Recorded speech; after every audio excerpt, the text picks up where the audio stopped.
Howdy, everybody. Thanks for joining me here on episode 11 Louisiana preview. Um, yeah, this has been a rather difficult um, one to put together. Deciding the direction I wanted to go in was a little tricky, but yeah, so I think I kind of figured it out here. And this preview video is going to be focused on ancient animals and how man fits into that picture and kind of bringing that whole Jurassic prehistoric animal framework much closer into our timeline. And as the Mississippi is a incredibly interesting topic for me and very powerful, we're going to have that be a big kind of a big pillar of this conversation about Louisiana. So, and time frames. So I thought this article was perfect. This is an article from the St. Landry Clarion, Louisiana, 1920. It's called Great Animals Roamed the States. We're going to throw this up here and we're going to jump right in. Again, thanks for tuning in. Episode 11. Crazy. Great number. Mississippi, ISS, ISIS and 11. It's all meant to be. We're going to zoom in here so everyone can see where we're at. We're starting right here. Great animals roam the states. The state, my apology. Make sure we can get this close enough where everyone can see. And we're going to get started. So here we go. Like I said, Great Animals Roamed State by Clem G. Hearsay. How funny of a last name is that, huh? When the world was in the noonday of its fifth geological stage, computing time by the chart of Chamberlain and Salisbury, just about the period perhaps when man, as a highly developed and intelligent animal, was taking his place in the scheme of existence, Louisiana, a wilderness of thick forest, vast swamps, and wet plains, was the home of Mastodon, ancient elephant, Equus excellus, the horse that had evolved through labored process of hundreds of thousands of years from tiny Hyracotherium of the lower Eocene. Now that's important because we've shown that the giant horses and the miniature horses lived together at the same time frame. So that whole evolution of horses of today coming from tiny pygmy horses, there were pygmy people found buried with the bones of pygmy horses.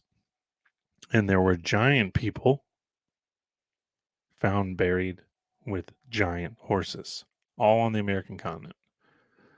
And man, the highly developed and intelligent animal, was the destroyer then, just as he is the destroyer now. And in shrieking, yelling bands, he ranged the forest and the prairies, warring on the mastodon and other beasts, and slain for profit and for sport. In Louisiana, and Louisiana only, of all the Western Hemisphere, is the record clearly set forth of the actual contact of prehistoric man with the great beasts which saw their largest development in the Pleistocene. And while the record holds place in tradition, it must be admitted that tradition, after all, no matter how vague and misty, often serves as the basis of history. And why, again, I chose this article because it's a great introduction to the state and the Mississippi, but also because we both, all of us here now, if you've followed me along through episode 1, we've shown that it wasn't just Louisiana. Man was fighting beast, as we've shown with Emperor Tigrinus, the first of the Tahitian red-headed race in Arizona, New Mexico. Red-headed mummies again found all over the Mississippi, all over the American Southwest. And we're bringing those time frames much closer together. Just a few hundred years ago, maybe a slightly more. Man was warring with beast, and we weren't really warring with each other. In fact, you find many of the um, quote races of men living together communally, practicing their separate religions and large complexes of people, um, building very elaborate canal systems, very elaborate fortresses, not to keep away men, but beast. It eventually would turn to men, and wars would break out between men. But yes, sorry, back to the article.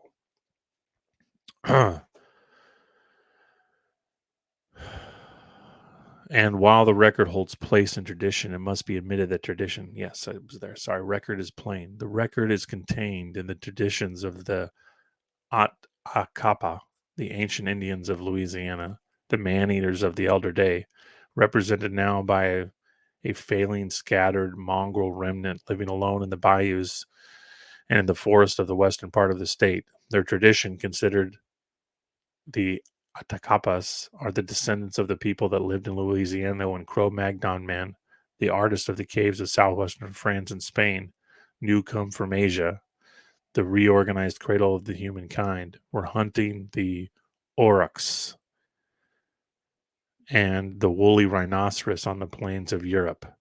As the Cro-Magnons were hunters, so were the Atacapas. And while the Cro-Magnons established their connection with the Mastodon by drawings they have left of the beast on the walls of their caves, the Atacapas, through the medium of tradition handed down in the sweep of time from one generation of tribesmen to another, make it clear that they too hunted Mastodon and slew him.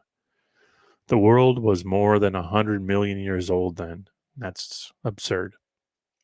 But mammalian life was comparatively young, and while the terrific reptilian fauna comprised in Dinosauria of a previous age had mysteriously vanished in the maw of time, some of the mammal types, for greatness of bulk, were impressive enough to form the older, orderly sequence in the tremendous story nature was unfolding through the ages.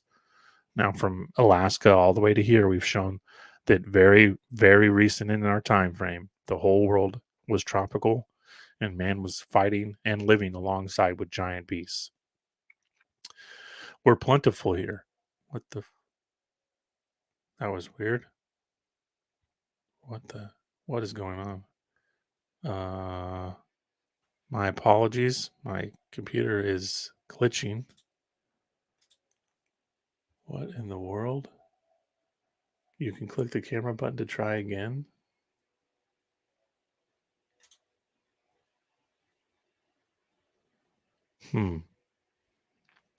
Recording still going. My camera was glitched there for a second. I apologize. Okay, where was I? We're plentiful here. The mastodons were plentiful in Louisiana. Scientists now agree. And their conclusion is very naturally based upon. Okay, the PDF seems to be the issue.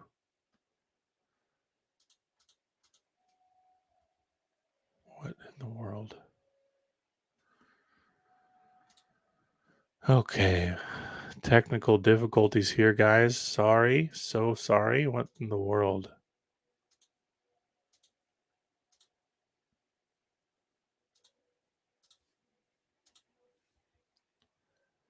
Bear with me 1 second here. We're reloading. My PDF viewer was glitching.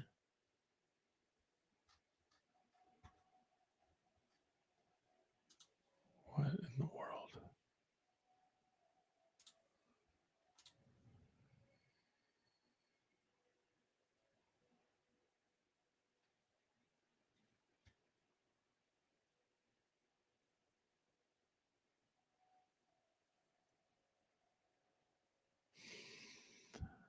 Page isn't responding.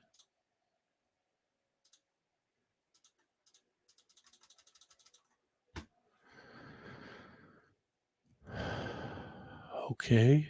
Do I have internet still? What is going on here? If you're still with me, I apologize.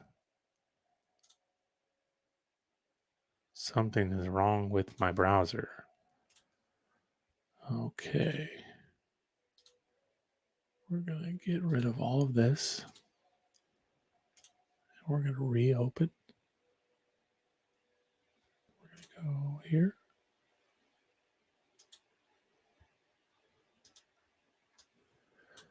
It's definitely my browser.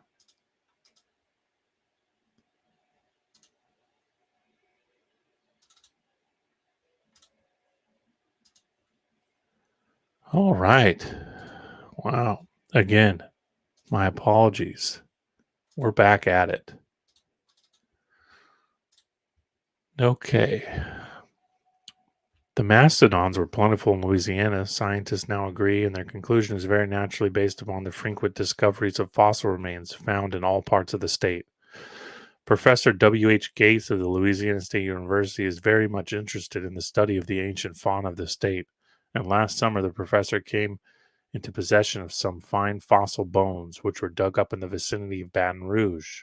Professor Gates sent the fossils to the National Museum at Washington, D.C. for classification, and he recently received a very full report on the subject from Dr. Oliver P. Hay of the museum staff of experts.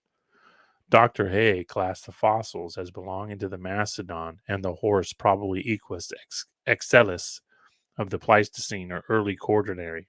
Professor Gates was elated over the discovery as it further proves Louisiana's claim as a rich field of paleontological research. Mastodon bones and teeth are dug up in abundance in the southern parishes, but the fossil remains of the horse are not so common.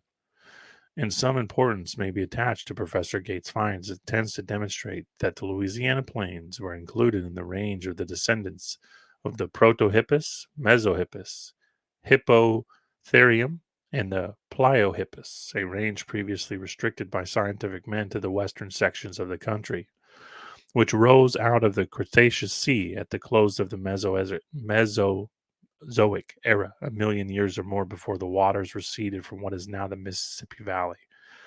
Now, we've shown conclusively in our Texas articles and Nevada and many more that the waters of today were very, very different than the waters of just 300 years ago, and they've changed, as maps have shown, quite drastically. Long family tree. According to Professor Osborne of the Museum of Natural History of New York, the horse has a family tree which reaches back 2 million years. The first of the line was an insignificant creature about the size of a fox, known as a Hycotherium. Now remember, we found these fossils in Alaska all the way to here.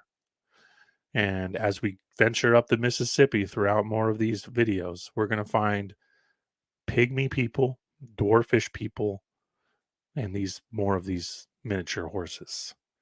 The remains of this creature are in evidence in the Eocene, first of the Tertiary rock, and the Eocene was the early dawn of the mammalian life, which reached its highest development in the human animal. The bones of the early horse are found in northern Europe, Asia, and America, and the individual bones and teeth of some of these species are very similar to the horse today. When teeth alone are found, it is hard to determine whether they belong to the modern horse or his fossil ancestor. The Hyracotherium had 4 toes. In the Miocene or succeeding age, the Hyracotherium had grown into first Mesohippus and then Myohippus and was a little larger than a sheep with 3-toed feet. 3-toed feet horses found in Oregon and Washington, in California. Come Hippotherium, with the digits or toes rapidly disappearing, but the general size of the animal growing to the bulk of the Shetland pony. And Equus excellis, the nearly perfect horse of the Pleistocene. This last was doubtless the ancient horse of Louisiana. There is every reason to believe that the horse was just as abundant in America in the Pleistocene time as in Europe. And if some contemporary with the early man of this continent, as some scientists contend, it is hard to explain his complete disappearance before the discovery of America. Now, again, the Spanish were stealing horses from the people here. Okay? They were stealing horses. The finest horses came from America, and they stole what we call the Spanish horse of today is stolen from America. Sir William Flower suggested the possibility that the horse still existed in a wild state in parts of the country remote from that visited by the Spaniards. Exactly. In his voyage to La Plata in 1530, Cabot found wild horses, and it was maintained that these animals could not have been introduced by the Spaniards who discovered the country some years previously, exactly, but must have been natives before the white men came. Hmm. Before the Spaniards came. Opposed to this theory, however, is the fact that is none of the ancient American Indian drawings in there a picture of anything that looks like a horse. We're only hunters. It's the mastodon and the horse were certainly of the same period, and it is clearly established that prehistoric man in Louisiana hunted the mastodon. It is natural to conclude that the prehistoric man in this section of the world, say about 100,000 years before human history began in biblical and Assyrian chronicles, was acquainted with the horse. Exactly. Man and beast go far, far back. As we remember now in the Nevada article, we had the giant 10, 11-foot tall giant with a pet dog, a canine of some sort, and they were hunting elephants by the lakeside. Anybody interested in the study of the fossil elephants of Louisiana need only walk down Chartres Street. Apologize for some of these pronunciations, but you can see the quality isn't the best in some places. To the natural history section of the Louisiana State Museum to find certain means of the gratification of the desire of research and investigation. Robert Glenk, the curator, has made a study of the ancient fauna of the state, and Mr. Glenk is always ready to show visitors or investigators the fine specimens in his extensive collections. The mastodon, Mr. Glenk says, was the most common of the animals of Louisiana during the Pleistocene time and subsequent periods, and from the bones found in such abundance in all the southern central parishes, one may conclude that the huge beast roamed in herds through the forest and the plains of the state. Some of the finest mastodon teeth yet upturned from nature's treasure house beneath the soil are to be found in curator Glenn's collections. The teeth came from Avery Island. Avery Island. We're going to dive into Avery Island. What's going on with all the salt below the Gulf and below all the states of the Gulf. Near New Ibernia, New Iberia, Eber, new or old, and are in a splendid state of completeness as to crowns and roots. The tooth is in the distinguishing feature in the mastodon and is unlike the tooth of any other representative of the elephant family, ancient or modern. The crown or grinding face of the tooth, as Dr. F. A. Lucas, director of the American Museum of Natural History, described it, is formed by more or less inverted V's shaped cross ridges covered with enamel. Roamed the forests. In true elephants, the enamel takes the form of narrow, pocket shaped plates set upright in the body of the tooth. Another remarkable difference is in the roots. The roots of the mastodon teeth are long prongs, 2 or 3 in number, while the roots of the elephant teeth are small and regular. The mastodon's teeth were adapted for chomping the food like those of the tapir. On the other hand, the elephant's teeth grind the food, as do the teeth of the horse. A young adult mastodon has 3 of these grindy teeth in each upper and lower jaw, 12 teeth in all. The animal was doubtless a creature of the heavily forest regions of the state and sought the prairies and plains only for occasionally browsing or in migrating from one wooded section to another. Their remains are generally found in the course of drainage canals and ditches in the swamps and boggy lands of Louisiana. Yeah, ancient canals. Ancient canals, guys. These animals were washed into canals that already existed. We'll find this all throughout the Gulf states. Boggy lands of Louisiana, it is highly probable that many of the mastodons were mired in these bogs and perished miserably. It is often the case that another point of difference between the mastodon and the elephant is found in examining fossil remains of the ancient animal. This difference exists in the presence of tusks in the lower jaw of many of the mastodons. These lower tusks are never found in true elephants. In the very early mastodons, the lower tusks were longer and larger than in the later representatives of the species. In the common American mastodon of the post-glacial time, the lower tusks were usually shed early in life. These lower tusks have afforded paleontologists a hint by which relationships of the American mastodon to the grotesque Dinotherium of the Europe is traced. The Dinotherium, or terrible animal, possessed lower tusks only, and these, instead of extending out from the jaw, were bent down toward. It has a good character. Judged by this terrible grinding teeth, the mastodon was at first thought to be a carnivorous or flesh-eating animal, but science has freed him from this taint and has given him a clear character as an honest and rather harmless tree eater. The mastodons were contemporaries of the mammoths, and while they equaled or excelled the largest mammoths in bulk, they were not as so tall, their limbs being shorter, but their bodies broader and more massive. The American mastodon was to be found all over the United States and Canada in the Pleistocene time, and his remains have been discovered in Alaska, Siberia, as far east as central Russia. However, the animal ranged much farther to the southward than did the mammoth. Mammoth in Siberia and Alaska lived in an Arctic climate, and the range of this species southward as far as southern Europe and the United States may be directly associated. Correct, directly associated, of course, because we're dealing also with a time period free of ice. The event that caused the Ice Age is likely to be a similar event or the same one that caused a mass extinction in the States, and mankind was living on both sides of the Ice Age. We've shown several examples of this. W.D. Matthew of the American Museum of Natural History maintains, with the advance of the great ice sheets, which extended southward from Labrador, Keewatin, and the northern Cordialis as far as New York, and the irregular line of the great terminal moraine that crosses the northern states. At the same time, the glaciers extended southward from Scandinavia and covered the British Isles and Germany. It is natural to presume that the mammoths and other northern animals retreated before the ice sheets southward and ranged beyond their limits. A fine mammoth skeleton was found in Indiana, but no remains of this beast have been discovered in the Gulf.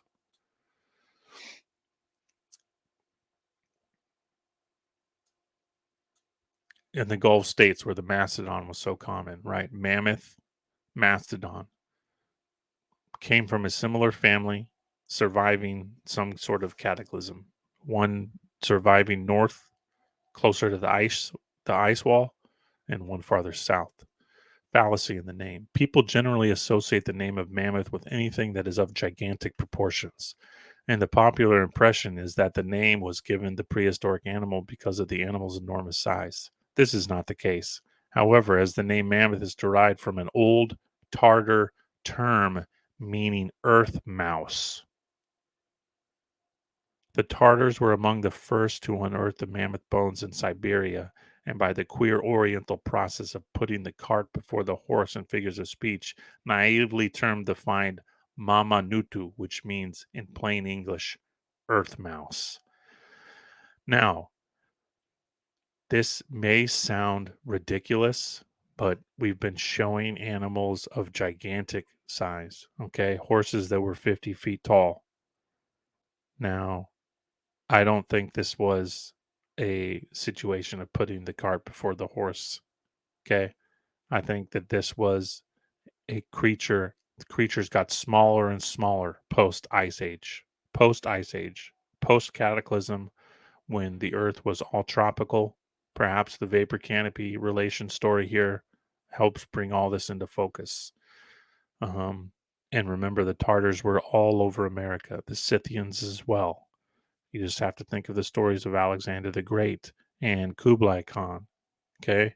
These people, these Atlantean type stories of these gigantic boats, 1,000+ foot long boats, like we found in Alaska, that were carrying mammoths, giant mammoths, that they built 4-story buildings on the backs of these mammoth archer buildings. Okay. So I don't think this is a coincidence here, Earth Mouse. And so the mammoths, although great in size, has a very small name. Yeah, because they weren't great in size to a previous age.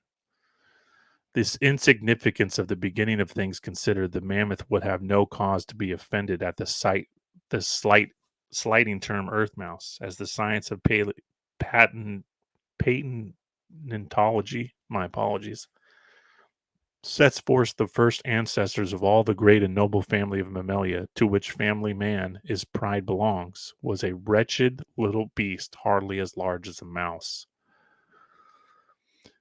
Think of an age where the mammoth was a mouse, was tiny. Dromatherium is the name given the ancestor of the mammals in North American area, and the remains consisting of teeth only are found in the Trias of the Mesozoic. This Triassic period of time was about 20 million or maybe 30 million years ago. No, it wasn't. It was not. Reptiles have we found again 50-foot horses in California. We found 100, 200-foot reptiles all over American Southwest, 150-foot dragons. Okay, earth mouse, the mammoth earth mouse. In an age, it probably was. If for no other purpose, now again, just remember that article about from the Nevada episode, the gentleman 10 feet tall hunting elephants by the lakeside, okay, in a blind. He had built a blind, a hunter's blind by the edge of the water with his giant wolf dog hunting mammoth, okay. If for no other purpose than to show the lack of euphony in technical terms, euphony in various ologies, it may be here be stated that the European ancestor of mammals has been more unkindly treated in the matter of names than the Dromatherium. Science sends this infinitesimal beastie form, the European rock, through highbrow literature labeled with the name of Microlestia antiques. Elephant just as big. A popular fallacy that the public holds is the belief that the Macedonian mammoth were vastly greater in bulk than the modern elephant. The fact of the matter is that the northern mammoth was any today, and hardly as bulky as the largest of modern African elephants. Mastodon, being broader and heavier than the mammoth, was not so tall. Now remember, the African elephant is not African. The elephants of Africa trace their lineage to America, believe it or not. The tusks of the ancient elephants in length and size were greatly superior to the tusks of the modern elephant, and this superiority is evident in connection with all the finds of the remains of the prehistoric beast. Now, the tusks, there's been a lot of study on this, and would show again when we're not just dealing with vegetarians, but some form of meat eating amongst these elephants, and that these tusks were used by males in defending territory and females, and they've been shrinking as the animal's historic background ventures farther and farther away from meat eating and more into the you know the vegetarian diet. Aggression and all of these things start to disappear. Where was I? The immediate ancestors of Macedon, and very probably of the modern elephants, was a beast burdened with the name of Trilophodon, whose remains have been found in the Miocene rock of Texas. This animal lived 500,000 or a million years ago, long before man, in his rudest embryonic type, had appeared as a reasoned creature in the treetops. The mastodon had long, thick, shaggy hair of a deep golden brown color, but the coating of the hair was not as abundant as in the case of the mammoth. Yeah, of course. Temperature changes. This is post glacial period. The mammoth's tusk described a long circular curve outward and inward, almost in an O shape, while the mastodon tusk projected outward. Mighty hunters here. In Lafayette Parish, on the Alexandria branch of the Southern Pacific, is a little town called Carincro. Carincro? I don't know if that's an ERC, so I apologize if I'm mispronouncing that. There is a big story reaching back into remote antiquity connected with that name. The story has to do with prehistoric man, most likely the American contemporary of the Cro-Magnon hunter of the southwestern Europe and the mastodon. Carincro is a contraction of two names, Carencro, and the name comes down from Indian lore. In the dim dawn of human intelligence, when man was learning to think consecutively and preserve his ideas in crude drawings on cave walls or in the hieroglyphic like chiselings on stone tablets, a race of people lived in Louisiana. The Atacapes Indians claim as their ancestors. As the tradition comes down, the ancient people were mighty hunters, and they warred with other tribes, slaying and devouring all their captives. And they fought and mastered the great tiger cat, whose rending teeth were long and curved like sabers in the jungle. Yeah, saber tooths again, similar. It's the same thing with King Emperor Tigrinus, right? The redheaded giant of New Mexico. They had saber tooths painted on the walls of his tomb. But one day, after a great storm, out of the forest came a huge hairy beast with long pointed tusks and ponderous waving trunk. The beast, in its mad charge, overturned the ancient people's rude huts and trampled down the corn and vegetables they had planted. The ancient people fled from before the beast, whose kind they had seen many times before, but whose bulk was a safeguard against their attack, and left it in possession of their village. The great beast and others of its kindred continued to range through the neighborhood for weeks, while the ancient people hid in the forest and tall grasses of the prairies. Then the chief hunters held a council, and in the council determined to defend their homes. In the dark night, with much toil and labor, they dug a deep pit and covered it over with rushes and broken tree branches. Several days later, they heard a great screaming and trumpeting, and coming from their place of concealment, they saw their huge, hairy enemy shrugging to climb out of the pit. Battle to finish. The animal, in its fury, was throwing up big hunks of earth with its tusks, but only succeeded in making the pit deeper, and the way to freedom more difficult. The ancient people circled the pit and howled in satisfaction at their enemy's plight. And the boldest of the company hurled their crude weapons at the monster's eyes. The entire band then closed to attack and literally crushed the life out of the imprisoned animal with stones and heavy trunks of trees used as battering rams. It took the great animal more than a week to die, and then came the carrion birds in flocks to devour the carcass. So large was the company of scavenger birds gathered to feast that the ancient people called the place where the fearsome beast died Carrion Crow, and that name was in time contracted into Karen Crow. Indian legend furnishing the white man with the excuse for the unlovely name. Curator Glenk down at the State Museum in Carteret Street never tires of telling the story of how ancient people of Louisiana fought the mastodon, and how from that terrible but one-sided combat, Karen Crow took its name. And while he tells you the story, he will show you in one of the big glass cases mastodon teeth and bones in plenty, gathered from the very localities where tradition says the mighty prehistoric elephant was done to death by man's ingenuity. Humboldt, the great traveler, in one of his volumes dealing with North America, refers to the Atacapas legend of ancient man in Louisiana slaying a great beast that resembled a hairy elephant. So, yeah, thanks for sticking with me through that one and my technical difficulties. I appreciate it. But yeah, I just love this. Again, we're working to bring timelines much closer together and kind of, going with more of my Atlantean concepts of a culture battling giant animals before a cataclysm that kicked off the Ice Age. And yeah, so thanks for sticking with me for this one. As always, appreciate you guys and hope you're looking forward to episode 11, Louisiana. I'll see you all Tuesday morning. Bye, guys. Have a wonderful day.